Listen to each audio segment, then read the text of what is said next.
Coucou les amis, alors aujourd'hui on se retrouve, je viens juste de finir la trousse, j'attaque aussitôt un nouveau projet, je devais me faire un sac style un peu panier pour moi pour les courses et tout compte fait ma fille entre temps m'a demandé un autre projet. Donc voilà, j'ai pris les mesures de son meuble, elle s'est acheté enfin à Noël on lui a acheté une étagère de manga et donc elle a mis des mangas sur toutes les étagères du haut et en bas elle met un peu de son linge. Et elle voudrait que je lui fasse une bannette. Donc je vais la faire en livre. De la même technique que les sacs en papier. Donc ce que j'avais découpé pour moi, je vous montre. Parce que j'en avais découpé beaucoup. Ce que j'avais découpé pour moi en livre, en fait je vais l'utiliser pour faire sa bannette. Comme ça, je vais vous montrer qu'on n'est pas obligé de faire que des sacs. On peut faire des bannettes de rangement aussi avec. Donc pour ce faire, j'ai utilisé ce petit carton là. Donc là c'est un carton qui fait 17 cm sur 8. Donc la fenêtre, c'est-à-dire le petit carreau qu'on verra apparaître, fera 2 cm sur 2 cm.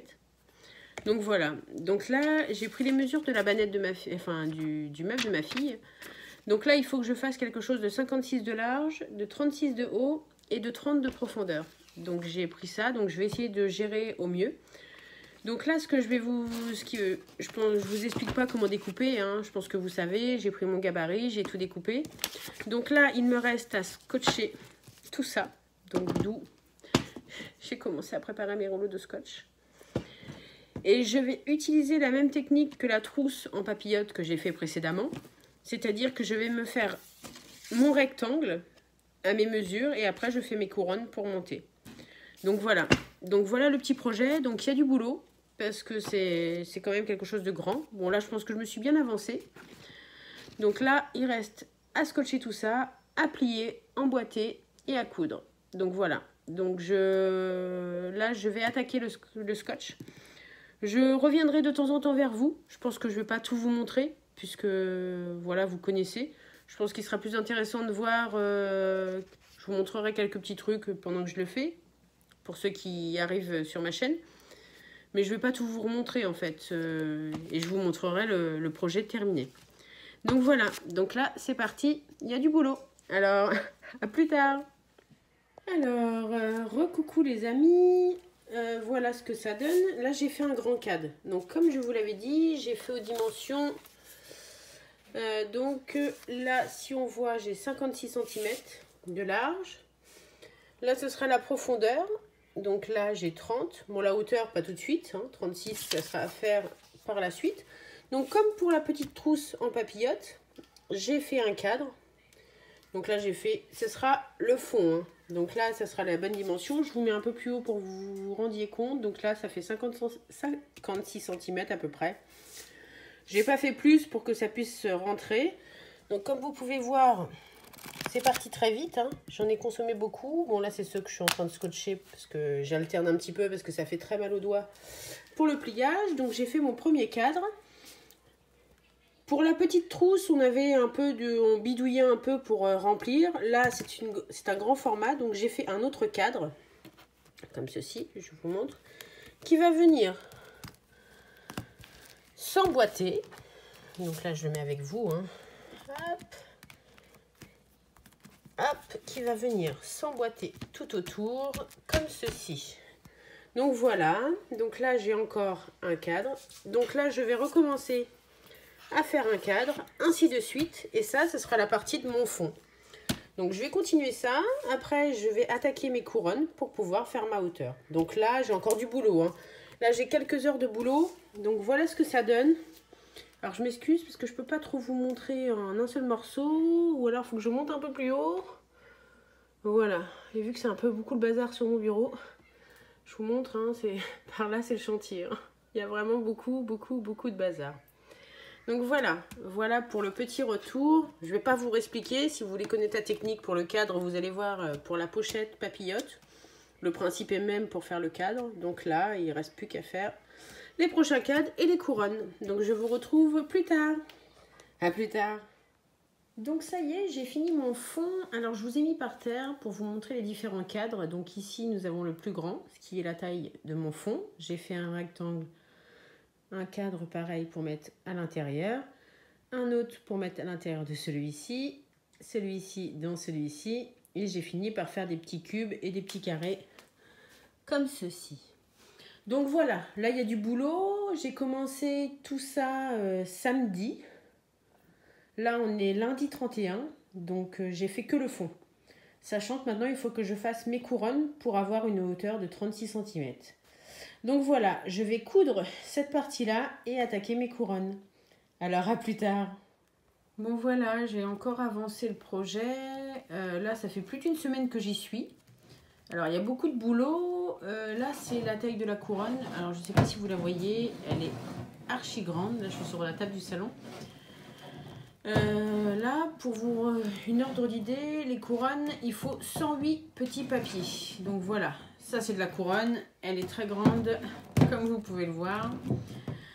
Donc il me reste à assembler toutes les couronnes sur le fond que je vous ai montré. Donc il y a encore beaucoup de boulot. Là j'ai presque coupé, je sais pas si on peut se rendre compte, mais là les bouts de papier, les petits carrés comme ça, j'ai dû couper plus de 1500 bouts de feuilles. Donc ce qui fait beaucoup. Là j'ai très mal aux mains à force de les plier, de les coudre. Donc je vais continuer, je prends mon temps et je vous montre bientôt le projet terminé. Allez, à plus tard. Alors ça y est les amis, j'ai passé beaucoup de temps à la faire. Donc là je suis en train de coudre ma dernière couronne. Il y avait du boulot, il y a du boulot. Par rapport au jour où j'ai commencé, j'en suis allez, on va dire à 37 heures de boulot à peu près. Donc c'est le plus grand projet que j'ai fait pour l'instant. Donc je vais vous montrer un peu le fond.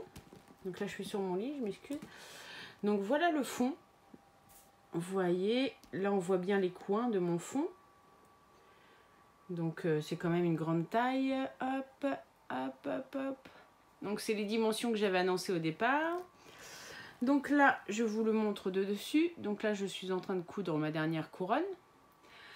Alors, je vais vous montrer ce que je vais faire parce que si je la mets comme ceci, vous voyez bien que sur le côté, ça fait bomber en fait. Je ne sais pas comment vous montrer. Si je mets droit, ces côtés-là restent bien droits. Par contre, là, on voit un côté bombé. Donc, là, je viens juste de finir. Je suis en train de coudre ma dernière couronne. Et là, ce que je vais faire avec mon fil, je vais vous montrer. Je vais partir de mon coin. C'est pour vous expliquer un peu les étapes finales à faire. Je vais remonter vraiment droit en comptant ici, ici, ici, ici, ici. Et là, en face, donc je vais venir plier. C'est-à-dire que je vais venir ici. Là, j'ai préparé mon fil. Hein. Je vais pas vous le faire en vidéo parce que bon, là, je suis sur... on est dimanche. Je suis tranquillement en train de regarder des vidéos dans ma chambre. Et donc, je fais ça dans le lit. Donc là, je vais venir pincer pour faire un point. Ce qui va permettre, je vais faire la même chose à mes 4 coins pour pouvoir lui donner une rigidité. Et ça va mettre mon ouvrage un peu plus droit. Donc voilà pour les petites étapes un peu finales. Donc ça, à faire mes points. Donc là, je vais le faire en même temps que je couds. Comme ça, je vais repartir comme ça. Et à chaque coin, je vais faire mon petit point. Et là, sur le devant, puisque c'est censé être un tiroir, alors j'ai trouvé ceci. Alors, je vous montre. Alors, c'était un truc qui était sur une de mes vieilles chaussures. Donc, c'est ce qui va me servir de poignée pour le tirer. Derrière, je vais mettre des perles. Alors, je ne sais pas si on les voit bien. C'est des perles en forme d'olive. Donc, je vais les mettre derrière parce qu'en fait, je vais coudre en passant là dans mes points. Et je vais mettre une perle derrière pour pouvoir avoir une certaine résistance. Donc voilà ce que je vais faire. Donc là je vais utiliser pour fixer ma poignée ce fil là que j'ai beaucoup utilisé. Donc voilà un peu pour les étapes finales. J'avoue que j'ai hâte de la terminer parce que c'était un gros projet. Donc je vous la montrerai quand je l'aurai fini dans la chambre de ma fille pour vous montrer là où elle veut la mettre. Donc voilà. Je finis et je vous montre le résultat final. Alors, à tout à l'heure. Ça y est, c'est terminé. Voilà, j'ai fini de faire mon gros tiroir de rangement. Donc là, j'ai bien fait mes angles. Donc ça a donné une certaine rigidité, comme on peut voir. Mais bon, on a toujours ce côté bombé. Bon, après, c'est pas grave. C'est toujours assez sympathique. Donc voilà l'intérieur. Je vous fais une vue du dessus. Je vous montre le fond. Donc là, le fond est bien carré. La base est vraiment très carrée. Donc là, la petite poignée que j'ai montée. Donc ça, c'était un accessoire de ma chaussure. Les perles mis à l'intérieur pour renforcer, pour justement, quand on tire, que ça ne se déchire pas. Donc voilà. Donc je vous la mets comme ceci pour vous montrer le rendu.